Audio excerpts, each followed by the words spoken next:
Hey guys, welcome to our Ghostbusters video. We're going to talk about Ghostbusters from the creators created by Dan Dan Aykroyd Aykroyd and and Harold Harold Ramis. They're old. Well, now they are. Okay, so then you want to start us off with the original script and how it was going to be. Script. Yep. Well, we all know how the film turned out, but originally it was going to be about time travel and hopping different dimensions, and it was going to take place in New Jersey, apparently, according to what I read online. And John Belushi was going to be in it. John Candy was going to be in it. John Belushi died. John Candy wanted to do a German accent, but apparently that wasn't what. And that was around the time of Mr. Buck, right? When yeah, John Candy, a year before was National Lampoon Vacation. Yeah. Sorry, folks. Park's closed. The moose out front should have told you. Well, didn't they? Chevy Chase, wasn't he? Chevy Chase was considered for Venkman. It makes sense that they would just consider a lot of their friends. Yeah. And then they did was it Dan Aykroyd or John Candy did that outdoor movie? Yeah. The Great Outdoors. Yeah. And that was around the time. I think that was like. Yeah, so these were all like people who knew these people all knew each other in the film industry. So all the original SNL cast, pretty much. Yeah. Okay, and then summer of 1984 is when the film first came out. And it was a flop, and no one remembers it. Yes. No, we're just playing. It's a huge franchise now, but it died for a little while in the 90s, but It was interesting because the film was definitely meant for an older audience, yet it's big with kids and it's considered like a kids film to some people. Especially with all the pee jokes. Well, the new one, yeah. Well, they did the don't cross the stream. And Ray had that interesting experience with that woman ghost. That was very interesting. And Walter Peck is missing a few parts to him. Oh, hi. Hey, what's up, Trevor? What's up, Trevor? Well, good to finally meet you. Trevor. Talking about Ghostbusters. I haven't put up a video in a while, unfortunately. I'll get to it. With special guest, I actually don't. If you like Digimon, you'll like it. When I was at Japanese version. When I was at Paramorphicon, that was actually my friend dressed up as Tai from Digimon because there's a lot of the Ranger actors played in Digimon. Yeah, I know. Yeah. When I found that out, my mind was just like. All right, so back to Ghostbusters. He was with me when I saw the reboot.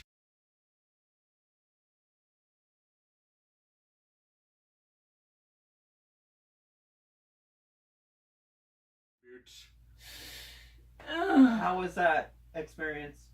To be completely honest, at first I didn't think it was that bad, but then again, I am nowhere near the Ghostbusters aficionado that you guys are, so... I'm a huge... because that's when I was a kid, and I was around for the whole beginning, but, like... Yeah, and even I'm friends with Ghostbuster, groups. Tri-State Division. Tri-State, and yeah. I know some people within the Garden State Division. They like the joke scheme they went with. It's almost like now because of the PC, people want to be all. That's why they downplayed everything. Don't even talk. You get those within the supposed feminist. I feel like that's why they might have made the movie all females. End. It doesn't. Well, end. Paul Feig is one of those guys who connects more with women, so it makes sense. It doesn't end. But anyway.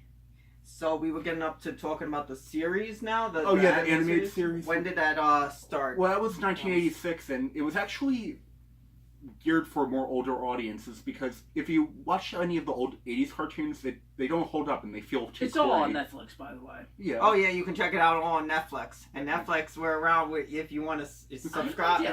I need to. You want us to be one of you want to sponsor us? Sponsor. Hey. Yeah, sponsor Link us. in the description. Get Netflix, give us money.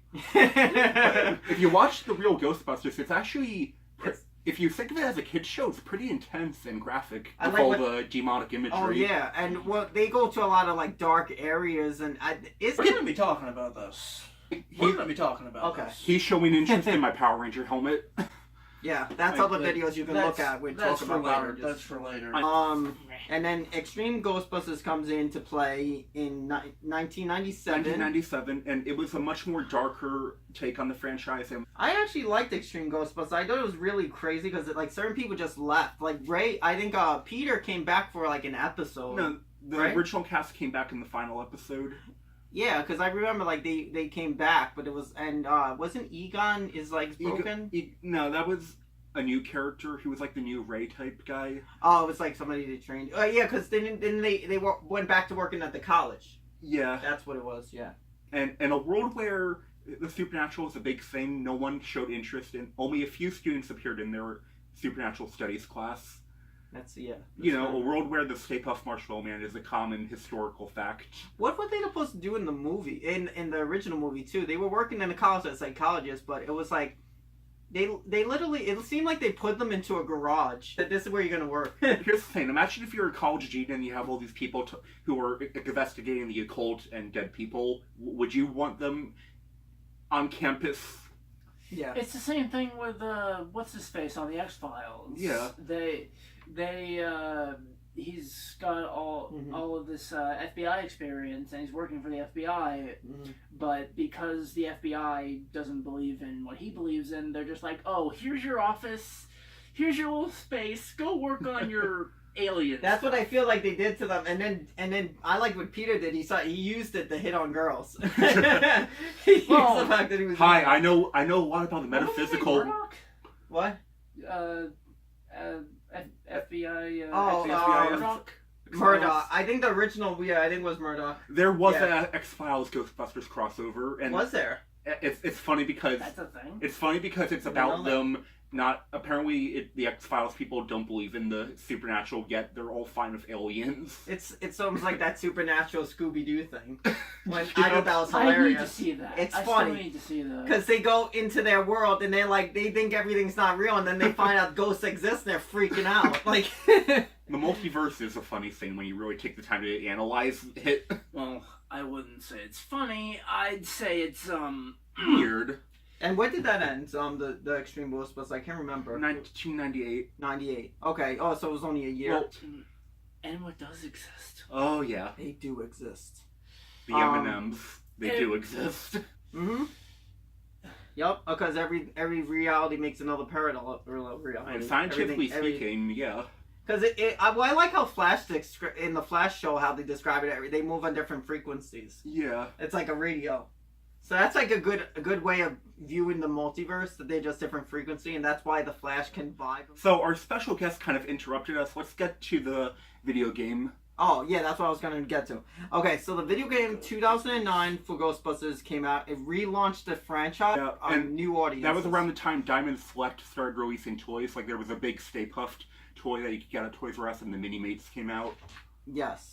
And the one thing I might add that I think is really fascinating is that it's based on the original script that they were, which is Ghostbusters 3 was supposed to be. With Ben Stiller. Yep, and Ben Stiller looked like their recruit. They actually made a toy of the recruit guy. Did they? I didn't know that. And the toy of him, his name tag actually says recruit. Or That's rookie, pretty cool. or rookie, or new guy, or something. I'm gonna like look for that. That's really cool. And now the comic books. Yes, they're awesome because it's written by fans and people who understand the franchise, and it actually continues the story, unlike Ghostbusters 2. Like, it actually goes into the whole, alternate realities exist. We're kind of, our business and what we do, we're kind of breaking the universe a little bit. Yeah. I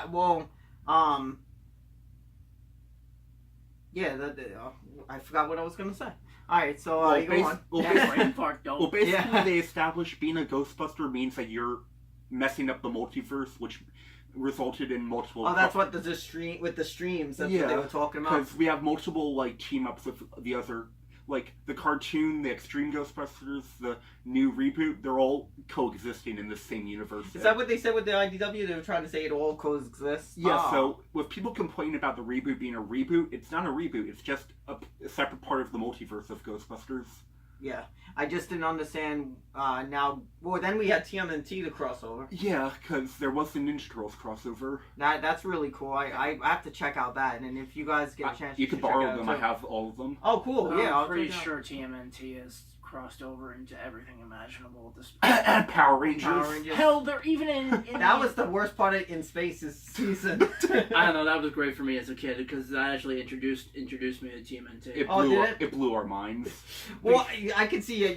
Because I'm older, so then it bothered me. But like, I can see when you're younger, I would freak out about it. Yeah, but here's the thing: TMNT are even in Injustice 2 now, like the fighting game. When that was announced, I'm just like, why? Crazy. That's crazy. Toy sales. The search for more toy sales. Well, that's why I know a lot of people that are die-hard Power Rangers fans that stopped playing Legacy Wars because of the Street Fighter thing, Ryu and everything. I like it because I'm a Street Fighter fan, but I can understand how people wouldn't like it. Fortunately for us, we love Street Fighter and Power Rangers, but there's going to be extremists with Power Rangers who hate it. Chung-Li Power Ranger, imagine that. That'd be crazy. That would actually be cool. that would make a lot of sense. It would be. Like, it makes sense for all the Haido people. And M. Bison as Lord Draken. Mm-hmm. Yeah, they're both martial arts franchises. Although Street Fighter is kind of crazy martial arts, but new movie. Yes, Power Rangers is so normal with what they do with martial arts. Yeah. Well, it's more normal than Street Fighter. Alright, so the new movie, when did that come out? When did that 2016, come out? and Yes. I could hear everybody being triggered by the mention of it. And we will just say Rowan. What did you think of Rowan? I thought it was kind of cool that they used this character from the animated series. I thought it was funny because his facial expressions are based off of Dan Aykroyd, so I like to imagine it being like Dan Aykroyd being mad at the reboot and coming to kill off the cast. And get some Ecto Cooler. Oh yeah, the reboot brought us Ecto Cooler. Yeah, I thought that was awesome. That the reboot brought us more Ghostbusters stuff. So like it wasn't bad, totally bad. It wasn't all bad. The less said about the reboot, the better. Merchandising. Ghostbusters the flamethrower. Ghostbusters the cereal. Yes. Here's what's gonna happen.